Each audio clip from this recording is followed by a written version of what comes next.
Exam হলে exactly যেভাবে আমি মাথার মধ্যে ভাববো সেই ব্যাপারটাই তোমাদেরকে আমি এখানে বলে দিচ্ছি, ঠিক আছে। যেহেতু আমি বোর্ডে একটু লিখছি তাই কিছুটা সময় লাগছে। ডিয়ার ফ্রেন্ডস, কেমন আছো সবাই? আশা করি সবাই ভালো আছো। আমি আলতামাস কবির, তোমরা দেখছো অঙ্কবাজার। আমি টার্গেট গভর্নমেন্ট জব নামে যে সিরিজটি চালু করেছিলাম তার অলরেডি 14টি ক্লাস আপলোড করা হয়ে গেছে। আজকে 15তম ক্লাস। আজকে আমি তোমাদের সঙ্গে সুবিদ্যা স্যারের কম্পিটিটিভ ম্যাথামেটিক্স চ্যালেঞ্জার যে বইটি রয়েছে সেই বই থেকে ভগ্নাংশের অনুশীলনী অঙ্কগুলি শেয়ার করব। তো তোমাদের কাছে আমার একটাই রিকোয়েস্ট থাকবে, তোমরা একটু ভালোভাবে ভিডিওটি দেখবে এবং আমার কথাগুলি মন দিয়ে শুনবে। আশা করি ভবিষ্যতে তোমাদের ভগ্নাংশের কোনো অঙ্ক নিয়ে কোনো রকম সমস্যা হবে না। তো চলো আমরা সরাসরি অঙ্কে চলে যাই। 1 নম্বর প্রশ্নে কি বলেছে দেখো, বৃহত্তম ভগ্নাংশ কোনটি দিয়ে এই 4টি অপশান দেওয়া আছে। এই 4টি ভগ্নাংশের মধ্যে বৃহত্তম ভগ্নাংশটি নির্ণয় করতে হবে। দেখো, ভগ্নাংশের অঙ্কগুলি বিভিন্নভাবে কিন্তু সমাধান করা যায়। তার মধ্যে আমাদেরকে ভগ্নাংশটি দেখে বুঝে নিতে হবে যে এই ভগ্নাংশটি কিভাবে সমাধান করলে সবচেয়ে কম সময়ে উত্তরটা বেরিয়ে আসবে। এর জন্য তোমাদেরকে কিন্তু প্র্যাকটিস করতে থাকতে হবে। তো যাই হোক, আমি দেখিয়ে দিচ্ছি, এটা 2 রকমভাবে দেখিয়ে দিচ্ছি, ঠিক আছে। তার মধ্যে তোমাদেরকে প্রথম দেখতে হবে যে ভগ্নাংশগুলি কোন টাইপসের ভগ্নাংশ আছে। দেখো এখানে একটু ভালোভাবে খেয়াল করো, ভগ্নাংশের সব জায়গায় লব ছোট এবং হরগুলি বড় আছে, ঠিক আছে। হরগুলি বড় আছে। তোমরা যখনই দেখবে যে লব ছোট হর বড়, ঠিক আছে, লব ছোট হর বড়, তাহলে সবচাইতে ভালো উপায় হলো, অর্থাৎ সব অঙ্কের জন্য যে টিক্সটি খাটবে সেটি হলো লব ও হরের মধ্যে পার্থক্য নির্ণয় করে ফেলো। লব ও হরের মধ্যে পার্থক্য নির্ণয় করে ফেলো, ঠিক আছে। দেখো, লব ও হরের মধ্যে আমরা পার্থক্য নির্ণয় করে ফেললাম। আচ্ছা, এবার কি করবে দেখো, এবার যে পার্থক্যটি এলো সেই পার্থক্য দিয়ে লবকে ভাগ করবে। তাহলে দেখো 7 ভাগ 1 অর্থাৎ 7-এর 1 সমান 7, ঠিক আছে। তারপর দেখো 13 ভাগ 3 সমান 4.33, এরকম একটা কিছু আসবে। তোমরা যদি মনে করো যে দশমিকের পর আমরা নেব না বা দশমিকের পর পর্যন্ত করব না, ঠিক আছে, তো তোমরা চাইলে না করতেও পারো। তো কেন আমি করলাম, কারণ হলো যখন প্রয়োজন হবে আর কি। তো কখন প্রয়োজন হবে, অঙ্ক করতে করতে কিন্তু আমরা বুঝে নিব কখন প্রয়োজন হবে। তো চলো, যাই হোক, আপাতত এখানেই থাকে। এটা 31/9 সমান দেখো 3 নাম 27.4 থাকলো, মানে 4 শূন্য, মানে 4 নাম 36, ঠিক আছে, আর লিখবো না। ওকে, এবার দেখো 63/17, ঠিক আছে, মানে 63/17। 63/17 সমান কত দেখো, 3 17 51 সামথিং, ঠিক আছে। আমাদের দরকার নেই আর দশমিকের পরেরগুলো নেওয়ার কোনো প্রয়োজন ছিল না। কেন প্রয়োজন ছিল না দেখো, এবার বুঝতে পারবে। এটা করার পর, ঠিক আছে, এগুলো আমি তোমাদেরকে বোঝানোর স্বার্থে করে দেখাচ্ছি তাই, কিন্তু তোমরা যখন এক্সাম হলে করবে তখন কি এত কিছু করবে? সঙ্গে সঙ্গে মনে মনে বিয়োগফলটা করার পরে দেখো 7 ও 8-এর মধ্যে পার্থক্য 1, অর্থাৎ 7/1 সমান 7, অর্থাৎ 7টা সরাসরি লিখে নেবে, ঠিক আছে। তো কি কেন লিখবো, এটা কেন লিখলাম? এটা লিখলাম এই কারণে, এই সংখ্যাগুলি যেগুলো পেলাম এই কন্ডিশন করার পর, ঠিক আছে, এদের মধ্যে যে বড় সেই ভগ্নাংশটি বড় হবে, অর্থাৎ এখানে 7-এর 8 ভগ্নাংশটি বড় হবে, অর্থাৎ 7-এর 8 ভগ্নাংশটি এখানে বড় হবে, অর্থাৎ অপশান এ হবে কারেক্ট অ্যান্সার। এই প্রশ্নটি আরও সহজে করা যায়। এর জন্য তোমাদেরকে ভগ্নাংশটি চিনতে হবে। এই পদ্ধতিতে, যে পদ্ধতি আমি শিখালাম, এটা কেন শিখালাম, তবে আরও সহজে করা যায়। তো এটা কেন শিখালাম? এটা শিখালাম তার কারণ হলো, এই পদ্ধতিতে তোমরা যখন লব ছোট হর বড় সবগুলো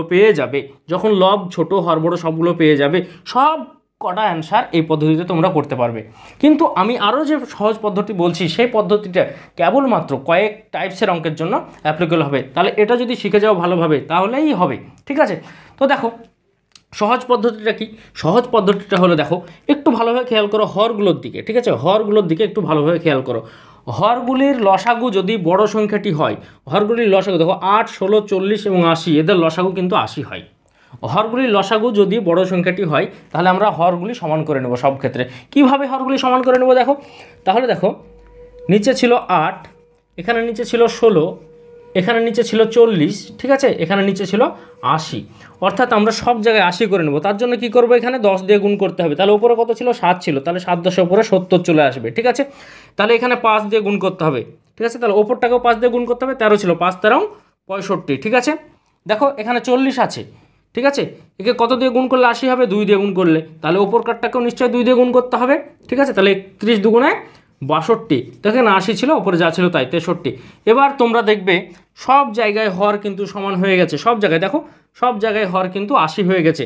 এবার দেখবে লব কোনটা বড়, হর যদি সব জায়গায় সমান হয়ে যায়, হর যদি সব জায়গায় সমান হয়ে যায় তাহলে সেক্ষেত্রে দেখবে লব কোথায় বড়, তবে সেই ভগ্নাংশটি হবে বড় ভগ্নাংশ। অর্থাৎ দেখো 70 এখানে লব বড়, অর্থাৎ এটা কোথা থেকে এসছে, এটা এসছে 7/8 থেকে, অর্থাৎ 7/8 হবে সবচেয়ে বড় ভগ্নাংশ। ওকে, আশা করি তোমরা দুটো নিয়মই বুঝতে পেরেছ। 2 নম্বর প্রশ্নে কি বলেছে দেখো, এই রাশিগুলি দেওয়া আছে, এই রাশিগুলির মধ্যে কোনটি বড় সেটা নির্ণয় করতে বলেছে। দেখো এখানে রাশিগুলিকে, এখানে দশমিক ঢুকানো আছে, এখানে দশমিক ঢুকানো আছে, এখানে কোনো হরের কনসেপ্টই নেই, দেওয়া নেই, কিন্তু দেখো আমাদেরকে কিন্তু সেই পর্যন্ত নিয়ে যেতে হবে, তাই না? তাহলে দেখো এটা সরাসরি দেওয়া আছে একটি ভগ্নাংশ 10/11। দেখো দশমিক উঠিয়ে দিলে দেখো দশমিকের জায়গায় 1 বসে, পরে কটি সংখ্যা ছিল 1টি 2টি, তাহলে দুটো শূন্য বসবে, ঠিক আছে। দেখো এখানে তাহলে কি করতে হবে, 73 দশমিক উঠিয়ে দিলে একটা 10 চলে আসে, অর্থাৎ একটা শূন্য আসবে, ঠিক আছে, 10 দিয়ে গুণ করতে হবে আর কি। এখানে দেখো দশমিক উঠিয়ে দাও, তাহলে নিচেরটাকে 10 দিয়ে গুণ করতে হবে, অর্থাৎ 90, ঠিক আছে। আশা করি দশমিক উঠানো তোমরা সকলেই জানো, ঠিক আছে। এবার দেখো আমরা 4টি ভগ্নাংশ পেয়ে গেছি এবং সবকটার হর বড় এবং লব ছোট, ঠিক আছে, পেয়ে গেছি, আগের অঙ্কটার মতোই হয়ে গেছে। এবং খেয়াল করে দেখো 2 নম্বর টিক্স, আগের অঙ্কের 2 নম্বর টিক্স যেটা বললাম যে সব জায়গায় খাটবে নাই, তার জন্য 1 নম্বর টিক্সটা আমি মনে রাখতে বললাম এবং 1 নম্বর টিক্সটার উপর বেশি গুরুত্ব দিলাম, ঠিক আছে। এখানে দেখো যেটি বড়, হরের মধ্যে যেটি বড় সেটি কিন্তু বাকিগুলোর, ঠিক আছে, বাকিগুলো এবং ওটাকে নিয়ে তার লসাগু নয়, অর্থাৎ 2 নম্বর টিক্স খাটছে না। 1 নম্বর টিক্সে আমরা চলে যাব। 1 নম্বর টিক্স এবার কি, আগের মতো কিন্তু ভেঙে করব না, আমরা কিভাবে করব, পরীক্ষার হলে যেভাবে করতে হয় সেভাবে করব, ঠিক আছে। তাহলে 10 আর 11-র মধ্যে পার্থক্য 1, তাহলে 10/1 সমান 10 থাকলো, ঠিক আছে। 91 এবং 100-র মধ্যে পার্থক্য 9, অর্থাৎ 91/9 সমান আসছে তোমার 10.1, ঠিক আছে। দশমিকের পর না নিলেও হবে, দশমিকের পর প্রয়োজন হবে তখন নিব, ঠিক আছে, যখন প্রয়োজন হবে তখন নিব।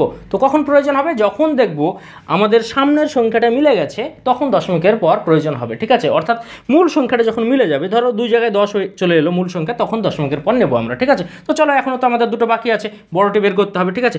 তাহলে দেখো 73 ভাগ কত আসবে এখানে 7, কারণ 73 এবং 80-র মধ্যে পার্থক্য 7, তাহলে 73/7 সমান, দেখো এখানেও চলে এলো 10.something আসবে, 10.something আসবে। আমি বলছি কি দশমিকের পর আমরা প্রথমেই নেব না, যখন মিলে যাবে, যখন আমরা বের করতে পারবো না, অর্থাৎ দুটো সংখ্যা সামনের মূল সংখ্যা মিলে যাবে, সমান হয়ে যাবে, তখনই আমরা দশমিকের পর গিয়ে সেটার মধ্যে তুলনা করে দেখব। এখানে দেখো 90 এবং 83-র মধ্যে পার্থক্য কত, 90 এবং 83-র মধ্যে পার্থক্য 7, অর্থাৎ দেখো 11 চলে এলো, তাই না? তাহলে দেখো আমরা স্পষ্টই বুঝতে পারছি এখানে সংখ্যাগুলির মধ্যে বড় সংখ্যা এটি, অর্থাৎ বড় ভগ্নাংশ হবে। কোথা থেকে এসছে এটি, এখান থেকে এসছে, অর্থাৎ 8.3/9 হবে সবচেয়ে বড় ভগ্নাংশ। 3 নম্বর প্রশ্নে কি বলেছে দেখো, এই রাশি 4টি দেওয়া আছে, অর্থাৎ এই ভগ্নাংশ 4টি দেওয়া আছে এবং এদের মধ্যে ক্ষুদ্রতম ভগ্নাংশ কোনটি সেটা নির্ণয় করতে বলেছে। দেখো তোমাকে ভগ্নাংশ দেখার ব্যাপারে, অর্থাৎ ভগ্নাংশ দেখে বিচার করার ব্যাপারে সে অর্জুনের পাখির চোখ দেখার মতো হতে হবে, ঠিক আছে। তুমি দেখা মাত্রই বুঝে গেছো 4টি ভগ্নাংশেরই লব ছোট আছে, হর বড় আছে, তুমি দেখা মাত্রই কিন্তু বুঝে গেছো, অর্থাৎ ট্রিক্স 1, ঠিক আছে। অর্থাৎ যে টিক্সটি আমি মনে রাখতে বলছি, অর্থাৎ যেই টিক্সে আমি অঙ্কটি করছি সেই টিক্সটি এখানে অ্যাপ্লিকেবল হবে। দেখো 8 এবং 15-র মধ্যে পার্থক্য 7, ঠিক আছে। আমি বারবার কিন্তু করব না, এক্সাম হলে এক্স্যাক্টলি যেভাবে আমি মাথার মধ্যে ভাববো সেই ব্যাপারটাই তোমাদেরকে আমি এখানে বলে দিচ্ছি, ঠিক আছে। যেহেতু আমি বোর্ডে একটু লিখছি তাই কিছুটা সময় লাগছে, কিন্তু তুমি যখন এক্সাম হলে এই অ্যান্সারটা করবে তখন কিন্তু এত বেশি সময় লাগবে না, তুমি মাথার মধ্যেই ভাববে অনেকটা, ঠিক আছে। যদি প্রয়োজন হয় প্রশ্নের রাফ জায়গায় টুক করে একটু করে নিলে আর কি, ঠিক আছে, যদি প্রয়োজন হয়। দেখো 8 এবং 15-এর মধ্যে পার্থক্য 7, অর্থাৎ 8/7 সমান 1.something, ঠিক আছে, 1.something আসবে, 1.something আসবে। আমি কি বলছি দশমিকের পর আমি লিখবো না, যখন আমার প্রয়োজন হবে তখন লিখবো, ঠিক আছে। দেখো 14/33 আছে, 14 এবং 33-এর মধ্যে পার্থক্য 19, 14 এবং 33-এর মধ্যে পার্থক্য 19, অর্থাৎ দশমিক সামথিং আসবে, মূল কোনো সংখ্যা আসবে না, অর্থাৎ আমি এখানেই স্টপ করলাম, ঠিক আছে। এবার দেখো 7 এবং 13-র মধ্যে পার্থক্য 6, অর্থাৎ এক দশমিক সামথিং আসবে। মূল সংখ্যা এখানে এক পেয়েছে, এখানে এক পেয়েছে, এখানে কোনো মূল সংখ্যাই নেই, ঠিক আছে। এখানে দেখো 11 এবং 13-র মধ্যে পার্থক্য 2, 11/2 সমান 5.5 চলে আসে আর কি। আমি দশমিকের পর লিখতে বারণ করছি, লেখার কোনো প্রয়োজন নেই। দেখো তাহলে দেখো এখানে ক্ষুদ্রতম সংখ্যাটি নির্ণয় করতে বলেছে, এখানে ক্ষুদ্রতম সংখ্যাটি নির্ণয় করতে বলেছে। দেখো এখানে মূল সংখ্যা আছে, এখানে মূল সংখ্যা আছে, এখানে মূল সংখ্যা আছে, কিন্তু এখানে মূল সংখ্যাই নেই। দশমিকের পরেই শুরু হবে সংখ্যাটি শুরু হবে দশমিকের পর, অর্থাৎ এই ভগ্নাংশটি হবে সবচেয়ে ক্ষুদ্রতম ভগ্নাংশ। এটি আছে দেখো অপশান এ। তাহলে 3 নম্বর প্রশ্নের কারেক্ট আনসার হবে অপশান এ। 4 নম্বর প্রশ্নে কি বলেছে দেখো, 4টি ভগ্নাংশ দেওয়া আছে, ক্ষুদ্রতম কোণটি নির্ণয় করতে বলেছে। এখানে কিন্তু দেখো এক জায়গায় লব ছোট আছে, এক জায়গায় লব ছোট আছে, ঠিক আছে, এক জায়গায় লব ছোট আছে, সব জায়গায় হরের অপেক্ষা লব বড় আছে, সব জায়গায় হরের অপেক্ষা লব বড় আছে। দেখো 3 জায়গাতেই হরের অপেক্ষা লব বড় আছে, ঠিক আছে, আর এক জায়গাতেই লব ছোট আছে, অর্থাৎ এই ভগ্নাংশটি চোখ মুখ বদ্ধ করে ছোট হবে, ঠিক আছে, চোখ মুখ বদ্ধ করে ছোট হবে। এটি করার কোনো প্রয়োজন নেই। ভগ্নাংশ চেনার ব্যাপারে তোমাকে কিন্তু সেই অর্জুনের পাখির চোখের মতো তোমাকে ভগ্নাংশটির দিক তাকাতে হবে, ঠিক আছে, মানে ফোকাস করতে হবে যে ভগ্নাংশটি কেমন আছে, আমি কোন টিক্সটা অ্যাপ্লাই করলে আমি সহজে করতে পারবো, ঠিক আছে, কোন টিক্সটা অ্যাপ্লাই করলে আমি সহজে করতে পারবো। টিক্স মাত্র 2টি তোমাদেরকে শেখাবো, মাত্র দুটি টিক্স শেখাবো। তার মধ্যে যে টিক্সটি শেখালাম 1 নম্বর প্রশ্নের ক্ষেত্রে প্রথম, সেই টিক্সটি দিয়ে এইগুলি হবে, ঠিক আছে, এবং আরেকটা টিক্স শেখাবো যেটার মাধ্যমে সমস্ত অঙ্কের সমাধান করা যাবে, সমস্ত ভগ্নাংশের ছোট বড় নির্ণয় করা যাবে। আরেকটি টিক্স অবশ্যই আমি শেখাবো। তার আগে তোমরা দেখো এই কথাটা যদি মাথায় রাখতে পারো তাহলে কোনো টিক্স অ্যাপ্লাই করার প্রয়োজন হচ্ছে না। 3/5 এখানে ছোট ভগ্নাংশ হবে, অর্থাৎ 3/5 রয়েছে দেখো অপশান বি এ, তাহলে অপশান বি হয়ে গেল এই প্রশ্নের কারেক্ট আনসার। ওকে, 5 নম্বর প্রশ্নে কি বলেছে দেখো, এই 3টি রাশি দেওয়া আছে, তাদেরকে বলেছে বড় থেকে ছোট সাজাও, ঠিক আছে, বড় থেকে ছোট সাজাও, ঠিক আছে। তো আমি বড় থেকে ছোট সাজাবো, তার জন্য কি প্রথমে কোনটি ছোট কোনটি বড় সেটা তো অবশ্যই আমাকে বের করতে হবে। দেখো সব জায়গাটায় খেয়াল করো, কি বললাম যে ভগ্নাংশটিকে তোমাকে প্রথমে ফোকাস করে চিনে নিতে হবে যে ভগ্নাংশগুলি কেমন টাইপসের আছে, আমি কোন টিক্সে গেলে আমার সহজ হবে। দেখো এখানে ভগ্নাংশগুলির ক্ষেত্রে সব জায়গায় হর বড় এবং লব ছোট আছে, তাহলে টিক্স নম্বর 1, ঠিক আছে। পার্থক্য কত, লব হরের মধ্যে পার্থক্য 1, এবার 1 দিয়ে লব হরের মধ্যে পার্থক্য 1, এখানে 2, এখানে 7, ঠিক আছে। আমি বারবার দেখাবো না, তাও মাঝে মাঝে দেখিয়ে দেওয়া দরকার আছে, নাহলে তোমরা ভুলে যাবে, ঠিক আছে। ক্লাসটির শেষে অবশ্যই এগুলো ভুলে গেলে আর চলবে না, ক্লাসটি শেষ হওয়ার পর সব সময়ের জন্য মনে রাখতে হবে, তাহলে লং টার্মে তোমাদের লাভ হবে। এবার কি যে পার্থক্যটা পেলাম সেই পার্থক্যটা দিয়ে ভাগ করব কাকে, লবকে, ঠিক আছে। তাহলে দেখো 2/1 সমান 2, ঠিক আছে, 3/2 সমান 1.5, ঠিক আছে। তারপর দেখো 8/7 সমান 1.1, ঠিক আছে। এখানে প্রয়োজন হয়েছে, দেখো এখানে প্রয়োজন হয়েছে দশমিকের পরের একটি সংখ্যার, এখানে প্রয়োজন হয়েছে। কেন প্রয়োজন হয়েছে, এই দুটির মধ্যে দেখো মূল সংখ্যা 1 এসছে, তাহলে দুটো সমান হয়ে গেল, কিন্তু দুটো সমান নয়, একটা ছোট একটা বড় আছে। এবার দেখো দশমিকের পর এর 5 এসছে, এর 1 এসছে, তাহলে এ ছোট আছে আর এর চাইতে একটু বড় আছে, এবং এখানে 2 এসছে, অর্থাৎ এ সব চাইতে বড় আছে। অর্থাৎ দেখো বড় থেকে ছোট সাজালে কি পাবো আমরা, 2/3, অর্থাৎ 2 কোন ভগ্নাংশ থেকে এসছে, 2/3 থেকে এসছে, ঠিক আছে, গ্রেটার দেন, ঠিক আছে, 3/5, ঠিক আছে, এ আছে মেজো, আর ছোট কে আছে দেখো 1.1, অর্থাৎ 1.1 এসছে কোথা থেকে, 8/15 থেকে, অর্থাৎ 8/15 হবে সবচেয়ে ছোট, অর্থাৎ 2/3 গ্রেটার দেন 3/5 গ্রেটার দেন 8/15 হবে। এটি আছে দেখো তোমার অপশান এ, তাহলে অপশান এ হয়ে গেল এই প্রশ্নের কারেক্ট অ্যান্সার। ওকে, দেখো অ্যান্সারের মধ্যে গ্রেটার দেন বিষয়টি নেই, ঠিক আছে, কমা দিয়ে দেখানো আছে, তো কোনো অসুবিধা নেই। গ্রেটার দেন কথা অর্থ হলো এর চেয়ে এ বড়, এর চেয়ে এ বড়, ঠিক আছে। যার দিকে তীর মারছে সে ছোট, যার দিকে তীর মারছে দেখো এটা তীরের মতো আছে না, এদিকে মারছে মানে এ ছোট, এর দিকে মারছে মানে এ ছোট, ঠিক আছে।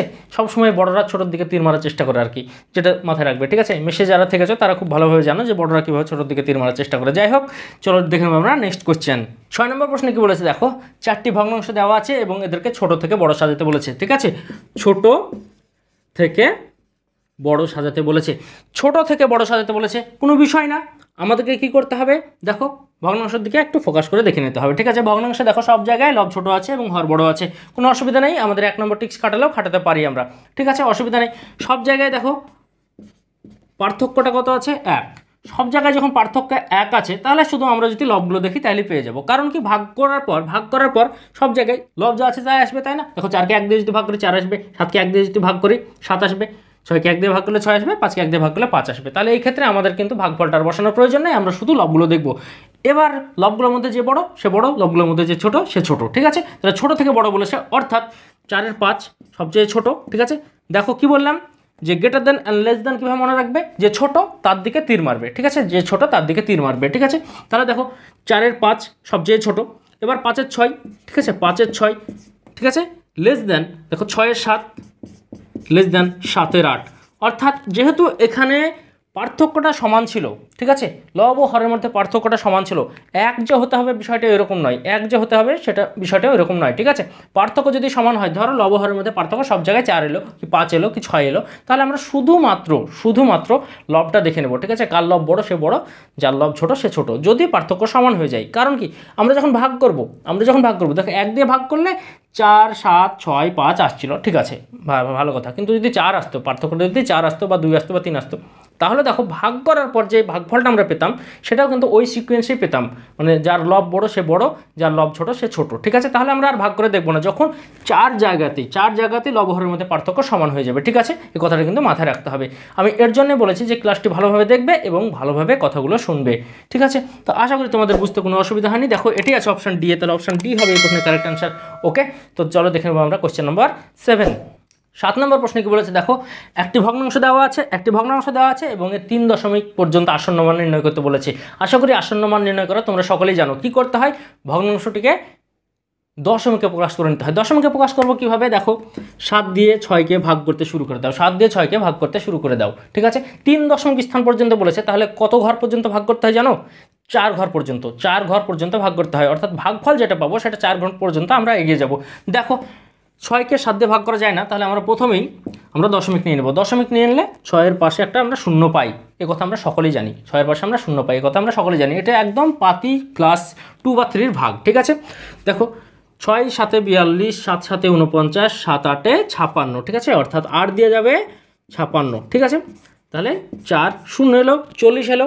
এবার দেখো 5 7 35, ঠিক আছে, 5 0 এলো, 7 7 49, 1 0 এলো, 7 1 7, ঠিক আছে। আমরা আর নেব না, কারণ আমাদেরকে বলেছে 3 দশমিক স্থান পর্যন্ত আসন্ন মান নির্ণয় করো।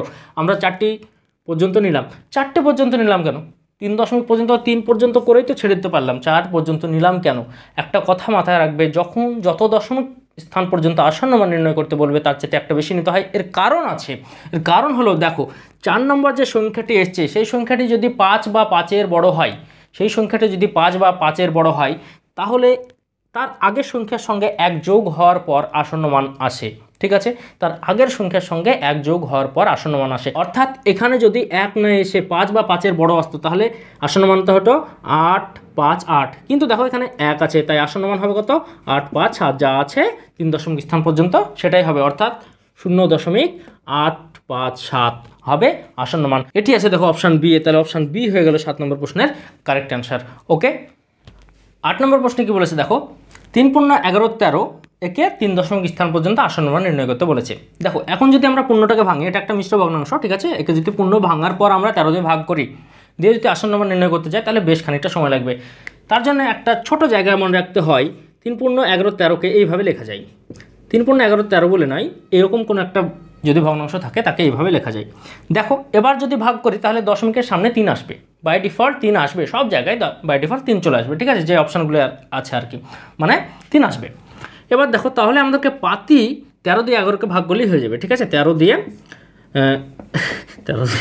এদিকে হবে 11কে ভাগ করলেই হয়ে যাবে, ঠিক আছে। এবার 3 দশমিক স্থান পর্যন্ত যেটা আসবে সেটা আমরা শুধু দেখব। দেখো আমরা একটা সিকোয়েন্স অঙ্কগুলি করতে করতে এতক্ষণ আসছিলাম, ঠিক আছে, তার মধ্যে সিকোয়েন্স কিন্তু কেটে গেলো, এটা একটু অন্য টাইপসের অঙ্ক চলে আসছে, তাই না, 7 নম্বর অঙ্কটা একটু অন্য টাইপসের এলো, তো তাতে ঘাবড়ে যাওয়ার কিছু নেই। আমি এই চ্যাপ্টারের সমস্ত অঙ্কর সমাধান করিয়ে দেবো, ঠিক আছে। একটু সময় লাগছে কারণ তোমাদেরকে বুঝিয়ে বলতে হচ্ছে, যদি তোমরা চাইতে যে কিছু না শুধু সমাধান করে ছেড়ে দাও তাহলে তো আমার বেশি সময় লাগতো না আর কি, কিন্তু যেহেতু তোমাদেরকে কিভাবে সমাধানটা করতে হয় সেই বিষয়টি বুঝিয়ে দেওয়ার চেষ্টা করছি আর কি, তাই একটু বেশ খানিকটা সময় লাগছে। তো তোমরা একটু ধৈর্য ধরে ভিডিওটি শুরু থেকে শেষ পর্যন্ত দেখো, আশা করি উপকৃত হবে। দেখো তাহলে কি করব, নিয়ম অনুযায়ী দশমিক নিব, ঠিক আছে, একটা শূন্য নিয়ে নিলাম, 8 13 104, 6 এলো, দেখো 0 4 13 52, ঠিক আছে, 5 13 65 হয়তো, 60-এর উপর তো নিতে পারবো না, তাহলে দেখো 80 এলো, ঠিক আছে, দেখো ছয় তেরো 78, ঠিক আছে, 6 তেরো 78, 13 ঘরের নামটা অবশ্যই মুখস্থ রাখতে হবে। তোমাদেরকে চাকরির পরীক্ষায় অঙ্কে বসার জন্য অবশ্যই 20 ঘরের নামটা পর্যন্ত মনে রাখতে হবে, ঠিক আছে। দেখো এখানে 2 এলো, 0, 13কে 13, ঠিক আছে। আমার আর দরকার নাই, 4 দশমিক স্থান পর্যন্ত ভাগটা আমরা নেব, কেন 3 দশমিক স্থান পর্যন্ত উত্তর নির্ণয় করতে বলেছে। দেখো শেষের সংখ্যাটি 1 এসছে, 5 বা 5-এর বড় থাকলে আগের সংখ্যাটি 1 ঘর বেড়ে যায়, অর্থাৎ 6টা 7 হয়ে যেত, কিন্তু 1 যেহেতু এসছে তাই 6 আর 7 হবে না, অর্থাৎ আসন্ন মান কত হবে? 3.846। 3 কোথা থেকে এলো? ওই যে 3কে রেখে দিয়েছিলাম, বাইরে জমা রেখেছিলাম, ঠিক আছে। এখন যদি পূর্ণ ভেঙে ভাগটা করতে যেত তাহলে একটা লার্জ নাম্বার চলে আসতো, তাই না? তাহলে দেখো 3টাকে বাইরে রেখেছিলাম, এবার চলে এলো 3.846। 3.846 দেখো কোথায় আছে? আছে তোমার অপশান সি এ, তাহলে অপশান সি হবে প্রশ্নের কারেক্ট আনসার। ওকে, 9 নম্বর প্রশ্নে কি বলেছে দেখো, একটি রাশি দেওয়া আছে, অর্থাৎ কয়েকটি রাশির গুণফল দেওয়া আছে এবং সেটা সমান 7 বলা আছে। এখান থেকে দেখো একটা অজ্ঞাত রাশি অর্থাৎ এক্স আছে, এক্সের মান নির্ণয় করতে বলেছে। এগুলো তো খুবই সহজ, জাস্ট সমাধান করে নিলেই অ্যান্সার বেরিয়ে যাবে। তার জন্য কি করতে হবে দেখো, আমাদেরকে পূর্ণগুলো প্রথমে ভেঙে নিতে হবে। এগুলো মিশ্র ভগ্নাংশ আছে, পূর্ণ কীভাবে ভাঙে দেখো, যেটি এখানে হরের জায়গায় আছে তার সঙ্গে সামনেরটা গুণ করতে হয়, যোগ উপরেরটা করতে হয়, অর্থাৎ 3 3কে 9, 9 আর 1-এ 10, 10/3। আশা করি পূর্ণ ভাঙা তোমরা সকলেই জানো। তাহলে পূর্ণ ভাঙলে কত আসবে? 10/3 গুণিত দেখো 3/x, গুণিত দেখো এখানে পূর্ণটা ভেঙে নাও, 5-একে 5 আর 2-এ 7, 7/5 সমান 7। এবার কি হয় দেখো, কাটাকাটি করে নিই, 3 3 কাটাকাটি, ঠিক আছে, 5 2 10। ওকে, আর একটা জিনিস মাথায় রাখবে, যখন সমানের এদিকে কাটাকাটি নিজেদের মধ্যে করছি তাহলে উপরের সঙ্গে নিচের কাটাকাটি হবে, কিন্তু সমানের ওদিকে যখন আছে কিছু এবং এদিকে কিছু আছে তাহলে ওপর ওপর কাটাকাটি করা যায়। তাহলে দেখো এখানে 7 আছে মানে কি 7/1 আছে, নিচে 1 তো আমরা কখনোই লিখি না, তাই না? তাহলে 7 আর এই 7 কাটা যাবে। তাহলে এখানে কি পড়ে থাকলো দেখো, 2/x পড়ে থাকলো, 2/x সমান 1 পড়ে থাকলো। তাহলে দেখো 2/x সমান যদি 1 হয় তাহলে x সমান কত? 2, তাই না? 2/x সমান যদি 1 হয় তাহলে এক্সটা এখানে 1-এর সাথে গুণ হয়ে গেল, অর্থাৎ 2 সমান x এলো, অর্থাৎ এটাকে সাজিয়ে লিখলে x সমান 2 আসে। x এর মান বেড়ে গেল 2, অপশান ডি আছে 2, অর্থাৎ অপশান ডি হবে এই প্রশ্নের কারেক্ট আনসার। ওকে, দেখো 10 নম্বর প্রশ্নটা ঠিক 9 নম্বর প্রশ্নের মতোই x এর মান বের করতে দিয়েছে, ঠিক আছে। একটা ইকুয়েশন দেওয়া আছে, এখান থেকে x এর মান বের করতে বলেছে। কি করবে? প্রথমে পূর্ণটা ভেঙে নেবে, একই কাজ। ঠিক 3 2 6 যোগ 1 7, 7-এর 3, ঠিক আছে, গুণিত x। পূর্ণ ভাঙা আশা করি সকলেই জানো, পূর্ণ ভাঙাটা না জানলে কিন্তু এখানে সমস্যা হবে। কি করবে? এটার সঙ্গে এটা গুণ করবে, তার সঙ্গে এটা যোগ করবে বাই এটা, ঠিক আছে। তাহলে দেখো 3 2 6 যোগ 1 7/3, ঠিক আছে, এইভাবে আর কি। যদি না জানা থাকে তাহলে এই জায়গাটা তোমরা শিখে নাও এখান থেকে। 5-একে 5 যোগ 1 6/5, ঠিক আছে, সমান 5 5-এ 25 যোগ 3 অর্থাৎ 28/5, ঠিক আছে। এবার আমরা কি করব? কাটাকাটি করব। দেখো 3 2 6 আসে, ঠিক আছে, এখানে 5 আছে, এখানে নিচে 5 আছে, 5 5 কেটে দিলাম। দেখো 2 দিয়ে 28কে কাটলে 14 আসে, দেখো 7 দিয়ে 14 কাটলে 2 আসে, অর্থাৎ x এর মান চলে এলো 2, ঠিক আছে। এখানেও x এর মান এলো 2, অপশান কততে আছে 2 গো? অপশান সি আছে 2, তাহলে অপশান সি হবে এই প্রশ্নের কারেক্ট আনসার। ওকে, 11 নম্বর প্রশ্নে কি বলেছে দেখো, একটি ইকুয়েশন দেওয়া আছে, এখান থেকে এক্স এর মান নির্ণয় করতে বলেছে। এর আগের অঙ্কগুলি খুব সহজে হয়ে যাচ্ছিল, কারণ কি গুণ ছিল তাই কাটাকাটি করাটা আমাদের সুবিধা হচ্ছিল, কিন্তু দেখো এখানে যোগ আর বিয়োগ আছে, সাইনগুলো যোগ অ্যান্ড বিয়োগ আছে, ঠিক আছে। তো যাই হোক, এখানেও কোনো সমস্যা নেই। এক্স সমান আমরা কি লিখে নেব দেখো, এটা তো লিখবই, তাহলে এগুলো ডান দিকে নিয়ে যাবো, সমানের ডান দিকে নিয়ে যাবো, তাহলে কি হয় সাইনটা সামনে সাইনটা চেঞ্জ হয়ে যায়। আমরা ডান দিকে নিয়ে যাব, ঠিক আছে, ডান দিকে নিয়ে যাব, সঙ্গে সঙ্গে কী করবো? পূর্ণটা ভেঙে ফেলবো, সঙ্গে ডান দিকে নিয়ে যাবো, তাহলে কি 2 লাইনের কাজ 1 লাইনে হয়ে যাবে। তাহলে দেখো এদিকে তো 2 পূর্ণ 1-এর 5 ছিল, তাহলে 5 2 10 আর 1 11, 11-এর 5, ঠিক আছে। বিয়োগ দেখো এখানে যোগ ছিল, কিছু নাই মানে যোগ, ঠিক আছে, 2 2 4 আর 5 5-এর 2, ঠিক আছে। বিয়োগ দেখো এখানে যোগ আছে, তার মানে এদিকে গেলে বিয়োগ হবে, 3 5 15 আর 16, 16/5, ঠিক আছে। দেখো এখানে বিয়োগ ছিল, ঠিক আছে, এটাকে আমরা যোগ লিখব, ঠিক আছে। 3 10 30 আর 1 31/10। ওকে, তাহলে দেখো এক্স এর মান আসবে, এইটার সমাধান আর কি, ঠিক আছে, এটুকু সমাধান। তাহলে এটার লসাগু নির্ণয় করো, দেখো খুবই সহজ লসাগু, 5 2 5 10-এর লসাগু কত? 10, ঠিক আছে। 5 দিয়ে 10কে ভাগ করলে 2 আসে, 2 আর 11 গুণফল 22। আশা করি এই জায়গাগুলো তোমরা সকলেই জানো, ঠিক আছে। 2 দিয়ে ভাগ করো 10কে, 5 আসে, 5 5-এ 25, ঠিক আছে, 25, 2 10 5 25। বিয়োগ, ঠিক আছে, 5 দিয়ে ভাগ করো 2, তাহলে 16 2 32, ঠিক আছে। যোগ 10 দিয়ে 10কে ভাগ করলে 1, অর্থাৎ 1 গুণ 31 সমান 31। তাহলে দেখো ওপরেরটা কত এলো? -3, ঠিক আছে, দেখো -25 আর যোগ 22 সমান -3, আর এখানে -1/10। ওকে, দেখো এখানে এই দুটো করে নিলাম আর এই দুটোকে আলাদা আলাদা করে নিলাম, বুঝতে পারলে? তাহলে 22 থেকে -25 করলে হয় -3 এবং -32 থেকে +31 যদি করি তাহলে আসে -1। এটা আশা করি সকলেই জানো। তাহলে উপরে কত হলো -4/10 সমান দেখো 2 দিয়ে কাটাকাটি যায় -2/5। -2/5 হবে এখানে অ্যান্সার। -2/5 আছে তোমার অপশান সি এ। অপশান সি হয়ে গেল এই প্রশ্নের কারেক্ট অ্যান্সার। আশা করি তোমরা বুঝতে পেরেছো। 12 নম্বর প্রশ্নটা একটু খেয়াল করো। 12 নম্বর প্রশ্নে কি আছে 3/1 ঠিক আছে, যোগ 2/1 = 5/5 এখান থেকে x এর মান নির্ণয় করতে বলেছে। ঠিক আছে, ঘাবড়ানোর কিছু নেই, একই রকম নিয়ম ফলো করে আমরা চলে যাবো, দিয়ে x এর মান বের করে নেব। দেখো কি, 15টা ভাঙো, নিজের সঙ্গে এটার গুণ, ঠিক আছে, যোগ ওটা, তাহলে 3 আর x এর গুণ 3x যোগ 1/x। ওকে, এই জায়গাটা তোমাদের বুঝতে অসুবিধা হলেও হতে পারতো, তাই না? কিন্তু বুঝতে অসুবিধা হওয়ার তো কিছু দেখছি না আমি, এটার সঙ্গে এটার গুণ যোগ ওপরেরটা। ঠিক আছে, যেহেতু এখানে যোগ করা সম্ভব হচ্ছে না তাই যোগ আকারে রেখে দিলাম। ঠিক আছে, বাই নিচে যা ছিল তাই, অসুবিধা নেই। সমান কেন দিলাম, এটাকে আমরা এদিকে নিয়ে চলে যাব। ঠিক আছে, এটা আমাদের অজ্ঞাত রাশি ছিল, এগুলো জ্ঞাত রাশি অর্থাৎ জানা রাশি। ঠিক আছে, তাহলে কি সমানের পর এটা তো ছিল, এটা তো লিখবই, কিন্তু এটা সরাসরি লিখবো না। এখন কি করবো, পূর্ণটাকে ভেঙে ফেলবো। ঠিক আছে, এক লাইনে 2 লাইনের কাজ আর কি। 5 × 30 + 5 = 35/6 বিয়োগ, দেখো এখানে যোগ ছিল তাই বিয়োগ নিলাম, 3 × 2 = 6 আর 1 = 7/3। ঠিক আছে, তাহলে কি হলো দেখো 3x + 1/x সমান 35/6 বিয়োগ 7/3 সমান দেখো 6 লসাগু আছে। ঠিক আছে, তাহলে 35 বিয়োগ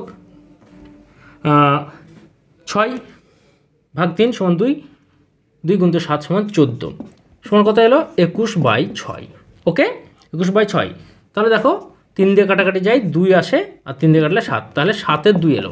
7/2 এলো কত সমান 3x + 1/x সমান, দেখো 3x + 1/x সমান এলো 7/2। একটু ভালোভাবে খেয়াল করো, যদি x এর মান 2 হয়, তাহলে দেখো 3 × 2 + 1 = 7 হয়ে যায়। ঠিক আছে, এখান থেকে কিন্তু আমরা বুঝতে পারছি x এর মান 2 হয়ে যাবে। তো যাই হোক, আমরা সমাধানটা পুরো করে নিই। ঠিক আছে, তাহলে দেখো কোনাকুনি গুণ করে নিই। ঠিক আছে, তাহলে 6x + 2 = 7x। ঠিক আছে, তাহলে -x = -2, তাহলে x = 2 অর্থাৎ x এর মান আসবে 2। ঠিক আছে, x এর মান 2 আছে দেখো অপশান সি এ, তাহলে অপশান সি হবে প্রশ্নের কারেক্ট অ্যান্সার। ওকে, তোমরা যখন এক্সাম হলে করবে তখন যেখানে এসে তোমরা অ্যান্সারটা পেয়ে যাবে সেখানেই করাটা ছেড়ে দেবে, তাই না? কারণ তো আমাদের ওএমআর ফিল আপ করতে হবে, আমাদেরকে পুরো করে দেখাতে হয় না। কিছু কিছু এক্সাম আছে খুব কম যেগুলোতে পুরো করে দেখাতে হয়, সেখানে তো পুরো করে দেখাতেই হবে। তো যাই হোক, আমরা যেহেতু এখন ওএমআর বেশ এক্সামে প্র্যাকটিস করছি, তাই আমরা এখানে এসেই চাইলে অঙ্কটা ছেড়ে দিতে পারতাম। ঠিক আছে, তো চলো দেখে নেব আমরা কোশ্চেন নাম্বার 13। 13 নম্বর প্রশ্নে কী বলেছে দেখো, এই রাশিটির মান নির্ণয় করতে বলেছে, এটি সমান কত তাই বলেছে, তাই না?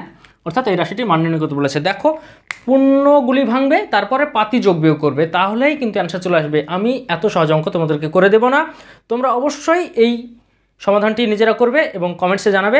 যাদের অ্যান্সার সঠিক হবে তাদেরকে আমি লাইক দেবো। 14 নম্বর প্রশ্নে কি বলেছে দেখো, এই রাশিটি দেওয়া আছে, এই রাশিটি সমান কত সেটা নির্ণয় করতে বলেছে, অর্থাৎ এই যোগফলটি নির্ণয় করতে বলেছে। তোমাদেরকে ভগ্নাংশে অঙ্ক করার সময় আমি কি বললাম, যে ভগ্নাংশগুলিকে তোমাদেরকে ভালো করে দেখতে হবে। ঠিক আছে, ভগ্নাংশের দিকে তোমাদেরকে ফোকাসটা করতে হবে, যে ভগ্নাংশটি কেমন দেওয়া আছে। একটু ভালোভাবে খেয়াল করো, ভগ্নাংশগুলিকে এমনভাবে দেওয়া আছে তাদের লসাগু এটা।